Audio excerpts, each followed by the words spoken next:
The sun was a lie. It beat down on my suburban oasis, a perfect veneer over a life that was anything but peaceful. I was floating in my own private pool on a Saturday, a cold beer in hand when the screech of expensive sneakers shattered the calm. "Hey, old man, get out now." I opened one eye to find a teenage boy standing at the edge of my pool, arms crossed. He was maybe 17, draped in designer clothes, and wore a smirk that belonged only to the deeply entitled. "This is HOA property," he announced. "My mom runs this neighborhood, so unless you want problems, I suggest you leave." I almost laughed. If this entitled brat only knew who he was talking to. I had moved into Willowbrook Estates 6 months ago, a picture-perfect neighborhood governed by an HOA thicker than a phone book. My first week, I met Karen Mitchell, the HOA president, a woman who wore her authority like expensive armor. Blonde highlights, yoga pants, and eyes that constantly searched for a violation. She'd come to my door not with a welcome, but a subtle threat. "Your moving truck blocked a driveway for 20 minutes. Just a friendly reminder." I'd kept my tone neutral then, as I always did. What I kept secret, what I told no one, was my actual job. Public service county work, I'd say. That vague answer was about to become my greatest asset and my greatest weapon. Karen's son, Brandon, I met a week later when his music rattled my windows at 2 in the morning. "Dude, it's not even that late," he'd sneered. "Besides, my mom's the HOA president. We can do whatever we want." That phrase became the neighborhood's death sentence. For 3 years, the Mitchells had weaponized the HOA into a dictatorship. Old Mrs. Patterson was fined $200 for having garden gnomes. The Johnsons were cited. $500 because their 10-year-old car was 3 inches over a parking line. The neighborhood lived in quiet terror. I watched it all happen, cataloging the subtle cruelty. I stayed quiet, my job demanding enough, but I was documenting everything. Photos, videos, witness statements given in hushed tones, too afraid for the light. I was building a case not just for myself, but for everyone. By month 6, I had enough. The Mitchells were running a protection racket. Comply with their whims or be harassed and fined into oblivion. And then came this Saturday, this moment, when Brandon escalated. From nuisance to direct confrontation, standing on my property, ordering me to leave my own pool. I took another sip of beer and looked him dead in the eye. "I'm not leaving. This is my property, my pool, my house." His smirk faltered, then returned stronger. "No, it's not. This whole section is HOA community property." My mom showed me the maps. I laughed, a genuine echo across the water. "Son, I don't know what maps your mother showed you, but I've got the property deed that says otherwise. You're trespassing." His face went instantly red. "I'll wait," I said, settling back into the water. "Have you faced something like this?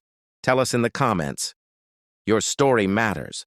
Karen arrived in a whirlwind of entitlement less than 5 minutes later, probably, already on her weekend patrol. She stormed through my side gate, a hurricane in designer athleisure. "What is going on here?" she demanded, not to her son, but to me. "Your son trespassed on my property and ordered me to leave my own pool." I explained, still floating, still calm. "Now I'm asking you both to leave." Karen's eyes narrowed. She pulled out her phone and started scrolling.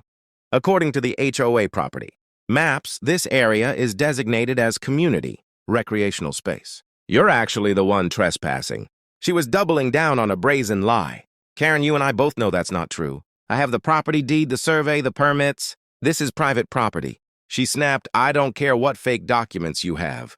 The HOA owns this land. I have the documentation right here." She thrust her phone at me, showing a map clearly fabricated in cheap software. "And as president, I'm informing you that you're in violation of multiple bylaws. Unauthorized use of community property. Harassment of community members' failure to comply with HOA directives. The fines alone will be substantial."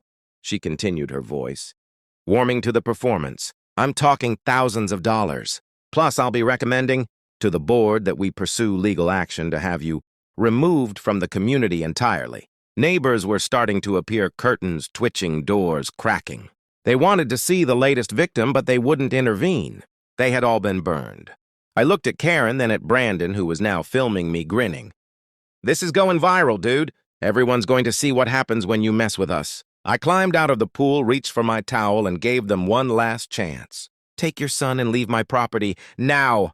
She laughed, a cruel, echoing sound. "Or what you'll call the police, please do."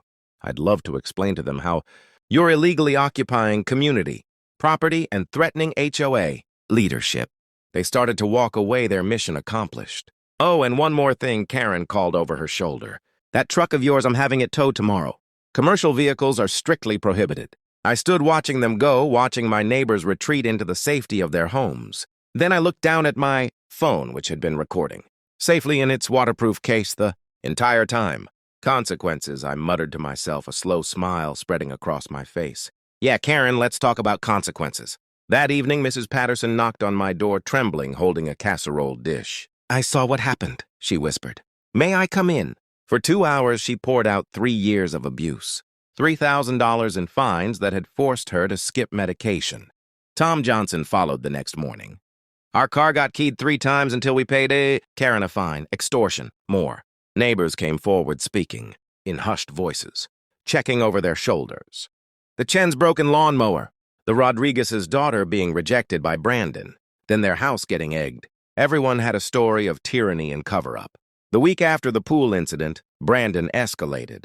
He dumped trash on my lawn, slashed 2 of my truck tires while I was at work. Every incident was caught on my camera. Photos, videos, timestamps. I needed the final piece. Friday. I worked late and didn't get home until almost midnight. My pool area looked like a war zone. Beer bottles, floating pizza boxes. Scattered my expensive grill pushed into the water. My neighbors had watched it happen and done nothing. They showed up around 6, Mrs. Patterson said, tears welling up. I called Karen, but she just laughed and said, boys will be boys. I wanted to call the police, but she threatened everyone. I stood on her porch looking at this terrified elderly woman. These people needed someone who couldn't be threatened. Mrs. Patterson, I said calmly. How would you feel about testifying I can't? Karen would. What if I told you that Karen can't touch you, that none of her threats mean anything? How could you possibly guarantee that I smiled? Because on Monday night at the emergency HOA meeting, Karen called. I'm going to introduce myself properly, and trust me, she's not going to like it. Monday evening arrived saturated with tension. Karen had done her job well. The community center was packed, every chair filled. She'd turned this into a public execution where the neighborhood would watch the challenger be destroyed. I arrived exactly at 7, wearing simple clothes, carrying a leather folder that contained a ticking time bomb.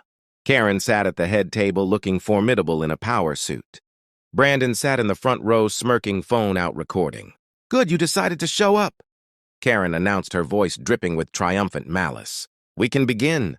She started with a performance painting me as a dangerous renegade, threatening the integrity of Willowbrook Estates. She showed doctored screenshots from Brandon's video. This man verbally assaulted my minor son. He's illegally occupying HOA common property. She then called Brandon to speak. The 17-year-old played the victim perfectly, a masterclass in calculated lies. I politely asked him to vacate community property, he'd said. He got really aggressive. He actually threatened to call the police on us. Thank you, Brandon, Karen said, giving him a protective pat. The board and I have determined this level of violation cannot be tolerated. I'm recommending immediate action, fines totaling, $15,000 for multiple violations, and legal action to force sale of the property. $15,000. The room erupted in whispers. She looked directly at me, her eyes gleaming with absolute victory. Does the accused have anything to say in his defense? Make it quick, Karen snapped. We've heard enough. I stood up slowly, my leather folder in hand. Every eye in the room was on me. Actually, I said calmly, I do have a few things to say. I walked to the front of the room. First, I said, pulling out a document, let's address the property issue. Karen claims I'm occupying HOA common property. Here's my property deed properly registered, with the county showing that the house at 742 Oak Street and all surrounding land, including the pool, is private property. Always has been. Karen's smile dissolved. Those could be forged. They're not, I interrupted. They're official county records. Now let's talk about harassment. I showed my phone logs proving I called Brandon exactly once for 43 seconds to ask him to stop honking his horn. One polite phone call doesn't constitute harassment. I set the logs down. As for surveilling your home, I haven't been near your property. What I have been doing is recording activity on my own property, which brings me to Friday night. I pulled out a tablet and hit play. The large screen showed crystal clear footage of Brandon's BMW pulling up to my house. Then Brandon and about 20 teenagers piling out, jumping my fence, and proceeding to trash my property. Trespassing, vandalism, destruction of property. Brandon had stopped recording. His face was frozen, staring at the screen. But that's not all. I showed footage for every other incident. The trash, the car horns, the slashed tires. Brandon's BMW was visible in every single one. Now here's where it gets interesting, I said. I haven't just been your neighbor for the past 6 months. I've been investigating you. The room fell into a terrifying silence. Investigating who do you think you are, Karen stammered. I reached into my pocket and pulled out my badge. The gold shield caught the light. I'm Sheriff Michael Reeves, elected sheriff of this county, and Karen, you and your son are in a lot of trouble.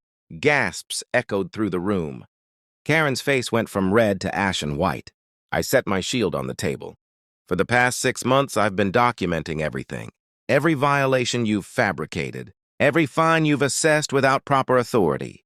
I pulled out another folder. Did any of you know that Karen has been misappropriating HOA funds? That she's been pocketing assessment fees and falsifying financial records? I showed the financial records. Official HOA accounts versus Karen's personal banking records. That's embezzlement. That's fraud. Karen was shaking her head frantically. This is coordinated slander? One by one, people who'd been silent for years stood up and spoke. She fined me for having the wrong color mailbox. She threatened to inspect my house daily until she found violations. The dam had broken. Brandon suddenly stood up. You think your little badge scares me? He took a step toward me, fists clenched. My family owns this neighborhood. We own you. I strongly suggest you sit down and remain quiet. Or what he was in my face, now chest puffed out. You going to arrest me for what having a party? Give me a break, old man. Then he shoved me. The moment Brandon's hand made contact with my chest, the entire room froze. Brandon Mitchell, I said calmly, pulling handcuffs from my belt. You're under arrest for assault on a law enforcement, officer criminal trespass vandalism, destruction of property, and contributing to the delinquency of minors. What? No, Brandon backed up, his bravado evaporating. I barely touched you. Any unwanted physical contact with an officer is assault. Congratulations. You just upgraded your charges. I keyed my radio. Dispatch, this is Sheriff Reeves. I need 2 units at the Willowbrook Estates Community Center. Suspect in custody. Don't you dare! Karen screamed, launching herself between me and her son. You leave him alone. This is abuse of power. Deputies Martinez and Chen walked in. Deputies, please escort Mrs. Mitchell away from the suspect. Karen fought as they moved her aside. I'll have all of your jobs. Brandon tried to run, but Deputy Martinez was faster. Within seconds, Brandon was in handcuffs, reading him his rights while the teenager sobbed. This is so unfair. Karen's meltdown was spectacular. She collapsed into a chair, then immediately jumped up again, pointing a shaking finger at me. I'll destroy you. Your brother-in-law is a tax attorney in Denver, I said calmly. Criminal defense isn't exactly his forte. Gerald Hutchkins, one of Karen's board members, suddenly stood up. Karen, I think we need to have a separate board discussion without you present. You spineless coward, Karen hissed. You threatened my wife last month, Gerald said quietly. I went along with it because I was scared. I'm done being scared. Other board members spoke up, confirming her financial manipulation and threats. The fear that had held them captive for years was gone. You've done nothing but terrorize us. Mrs. Patterson said, her voice filled with a new strength. It's over, Karen, we're done. I'm calling for an emergency vote, Gerald announced. All in favor of immediately removing Karen Mitchell as HOA president. Every hand in the room went up. Motion passes unanimously. Karen stood there, 3 years of tyranny ending in less than an hour. Deputies, please escort Mrs. Mitchell out. As she was led away, she turned back one last time. I'll sue all of you. You're welcome to try, I called after her. Discovery should be interesting. The room erupted in applause. You all stood up for yourselves, I said. I just gave you the opportunity. Marcus Webb approached me. Sheriff, I have to ask, why did you wait? You could have shut this down months ago. I needed to build an airtight case, I admitted. One incident Karen could explain away. A pattern spanning months witnessed by dozens of people, documented with overwhelming evidence. That's undeniable. Justice, I reflected, has a funny way of finding balance. 3 weeks later, I watched Brandon Mitchell in the county courthouse, sentenced to community service, probation, and full restitution. The arrogance was gone. Karen watched from the gallery, her face a mask of controlled fury.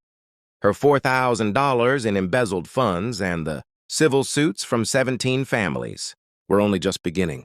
David Rodriguez, one of the neighbors she'd terrorized, a civil rights attorney, was representing every victim pro bono. Between your evidence and mine, Karen doesn't stand a chance, he told me. 6 weeks after the meeting, the Mitchell house went up for sale, a quiet, almost shameful listing. I saw Brandon at his first day of community service picking. Up trash the kid who once ordered people. Around now serving the community he terrorized. I just wanted to say I'm sorry for everything he said. The arrogance was gone, replaced by something that might actually be genuine remorse. That's exactly what it was, though, I said. I know that now. Meanwhile, Willowbrook Estates was transforming. Garden gnomes were legal again. The HOA budget was transparent. People weren't worried about violations or fines. They were just being neighbors. That first community pool day was magical. Kids splashing Mrs. Patterson, bringing her famous potato salad. People weren't watching nervously for Karen. They were laughing. The power was never theirs, I told Tom Johnson. They just made everyone believe it was. You will find stories like this every day. Real homeowners, real battles. So make sure you are subscribed to Behind the Hedges. Do not miss what happens next.